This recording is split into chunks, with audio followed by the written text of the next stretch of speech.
नमस्कार दोस्तों, स्वागत है आप सभी का टीएलएम क्लासेस में। टीएलएम क्लासेस फिर हाजिर हुआ है आपके लिए एक नए महत्वपूर्ण टॉपिक के साथ। कोहलबर्ग का नैतिक विकास का सिद्धांत, Kohlberg theory of moral development. दोस्तों, काफ़ी इंटरेस्टिंग टॉपिक है और हम सीखेंगे इसमें नैतिकता के बारे में। साथ ही साथ हम देखेंगे कि एक अवस्था में जब बच्चा दूसरी अवस्था में पहुंचता है, एक अवस्था से दूसरी अवस्था में बच्चा पहुंचता है, तो उसके नैतिक विचारों में कितना अंतर आ जाता है, कितना फ़र्क आता है। तो आइए दोस्तों सीखते हैं कोहलबर्ग का नैतिक विकास का सिद्धांत। साथ ही दोस्तों हम समझ लेते हैं कि कोहलबर्ग का जो नैतिक विकास का सिद्धांत है, इसको समझने से पहले कुछ इसके बैकग्राउंड में जान लेते हैं। कोहलबर्ग के बारे में देख लीजिए दोस्तों। नाम की अगर बात करें तो पूरा नाम इनका लॉरेंस कोहलबर्ग है। वहीं इन्होंने जो सिद्धांत दिया 1958 में। और निवासी की अगर बात करें दोस्तों तो ये निवासी हैं अमेरिका के। पुस्तकें काफ़ी बार पूछी जाती हैं, तो आइए डिस्कस कर लेते हैं इनकी पुस्तकों को। पहली जो पुस्तक है the psychology of moral development, इनकी काफ़ी इम्पोर्टेंट पुस्तक है। द मोटिवेशन ऑफ पर्सनालिटी, और तीसरी जो पुस्तक है आ थ्योरी ऑफ ह्यूमन मोटिवेशन। तो याद रखिएगा दोस्तों, एग्ज़ाम में एक के बाद एक कहीं ना कहीं पूछी गई हैं। तो आइए बात करते हैं नैतिकता के बारे में दोस्तों, जान लेते हैं। क्योंकि जो कोहलबर्ग द्वारा दिया गया विकास का सिद्धांत है, नैतिक विकास का सिद्धांत है, इसलिए हम समझ लेते हैं कि नैतिकता क्या होती है। आइए दोस्तों, नैतिकता, मोरलिटी दोस्तों वह गुण होता है, ये वह गुण होता है जिससे हम सही और गलत की पहचान करते हैं। नैतिकता क्या होती है दोस्तों, कि जिससे हम सही और गलत का पहचान करते हैं, यही क्या होती है, नैतिकता होती है। इन्होंने बताया कि जन्म के समय बच्चा ना तो नैतिक होता है और ना ही वह अनैतिक होता है। ना तो वह नैतिक होगा और ना ही वह अनैतिक होगा। वह उसे सही और गलत का कोई पता नहीं चलता है। सही गलत हम कहाँ सीखते हैं, हम समाज से सीखते हैं। सही गलत हम समाज के द्वारा ही सीखते हैं कि क्या चीज़ें सही हैं, क्या चीज़ें गलत हैं, ये समाज हमें सिखाता है। यही दोस्तों क्या कहलाएगी, नैतिकता कहलाएगी। आइए बात करते हैं कोहलबर्ग का नैतिक विकास का सिद्धांत को हम अवस्था के सिद्धांत के नाम से भी जानते हैं। दोस्तों याद रखना है, इनके सिद्धांत को, नैतिक विकास के सिद्धांत को, कोहलबर्ग के नैतिक विकास के सिद्धांत को हम अवस्था के सिद्धांत से भी जानते हैं। इस सिद्धांत को सार्वभौमिक मान्यता प्राप्त है दोस्तों। दुनिया में कहीं भी आप चले जाइए, इनको इस सिद्धांत को मान्यता प्राप्त है। वहीं इन्होंने विकास सिद्धांत को 3 अवस्थाओं, याद रखना है दोस्तों, इन्होंने अपने विकास सिद्धांत को, नैतिक विकास सिद्धांत को 3 अवस्थाओं व 6 उप अवस्थाओं में बांटा है। इनकी 3 अवस्थाएं हैं और 3 स्टेजेस हैं, और वहीं उसके अंदर एक अवस्था के अंदर 2 लेवल हैं। आइए बात करते हैं दोस्तों इस सिद्धांत की। दोस्तों इनकी जो पहली अवस्था है उसे हम जानते हैं पूर्व परंपरागत अवस्था, प्री कन्वेंशनल स्टेज।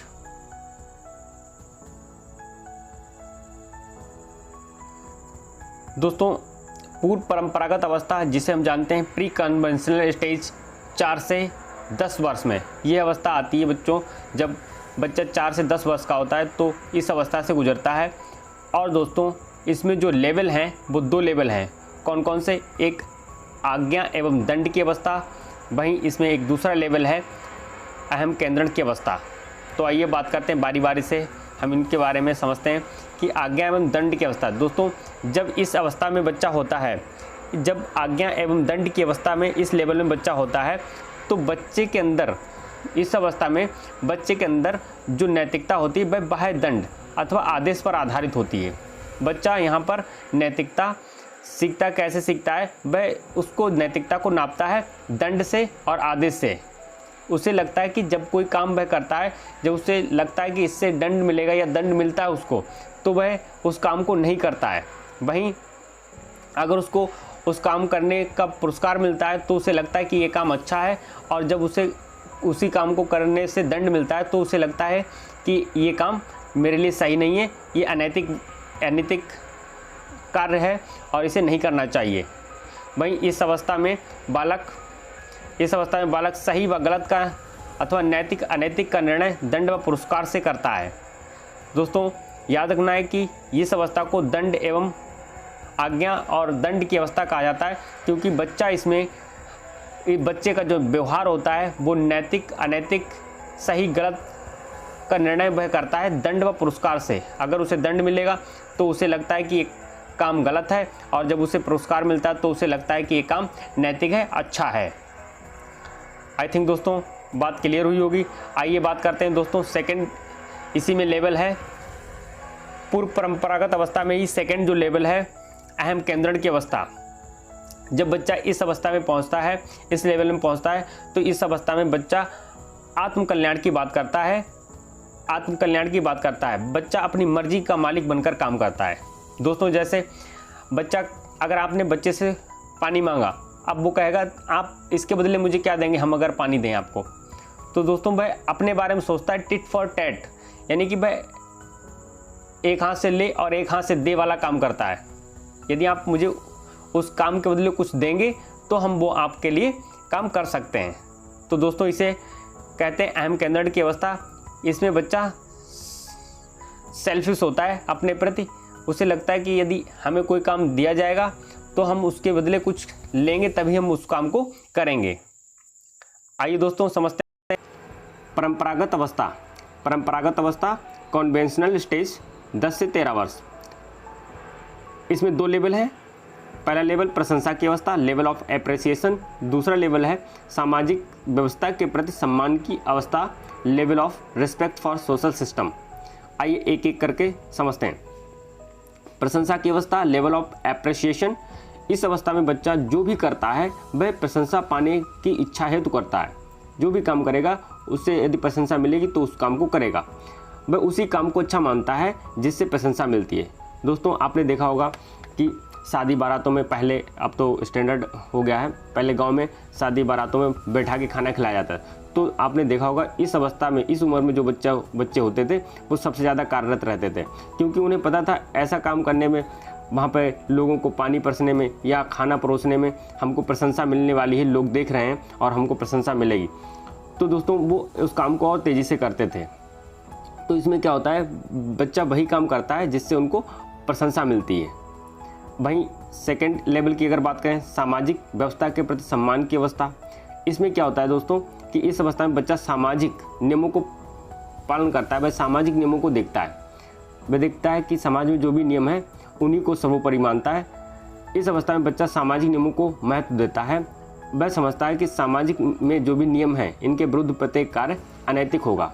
वह उसे लगता है कि रेड लाइट अगर है तो रेड लाइट अगर है तो इसको मानना ही सर्वोपरि है, ये मानना है, ये रूल है व्यवस्था बनाए रखने के लिए। तो दोस्तों वह क्या करता है, सामाजिक व्यवस्था के प्रति सम्मान की अवस्था, वह नियम को ही, जो समाज द्वारा बनाए गए नियम कायदा कानून जो भी हैं उन्हीं को सर्वोपरि मानता है, उनको बहुत महत्व देता है। आइए दोस्तों बात करते हैं तीसरे स्टेज की। तो तीसरे स्टेज की अगर बात करें दोस्तों, उत्तर परंपरागत अवस्था, इसको हम जानते हैं उत्तर परंपरागत अवस्था, पोस्ट कन्वेंशनल स्टेज 13 से 18 वर्ष। जब बच्चा 13 से 18 वर्ष के बीच में होता है तो वह इस अवस्था में, या 18 से ऊपर तो इस अवस्था में होता है। तो आइए देखते हैं कौन कौन से लेवल्स हैं इसमें। तो पहली लेवल है सामाजिक समझौते की अवस्था, लेवल ऑफ सोशल कॉन्ट्रैक्ट, और दूसरी इसी में लेवल है सार्वभौमिक सिद्धांत की अवस्था। आइए दोस्तों समझते हैं, पहले लेवल को ले लेते हैं, सामाजिक समझौते की अवस्था, लेवल ऑफ सोशल कॉन्ट्रैक्ट। इसमें क्या होता है इसमें बच्चा ये मानता है कि समाज में जो भी नियम है, जो भी नियम कायदा कानून है, वह समाज की भलाई के लिए हैं, और इन नियम और ये नियम समाज की भलाई नहीं करते तो इन्हें बदला जा सकता है ना दोस्तों। ये नियम भाई अब ये समझने लगता है कि जो भी नियम है, जो भी कायदा कानून है, वह समाज की भलाई के लिए। यदि वह समाज की भलाई या नियम भलाई नहीं कर सकते, समाज की लोगों का फ़ायदा नहीं पहुंचा सकते, तो उन नियमों को भी बदला जा सकता है।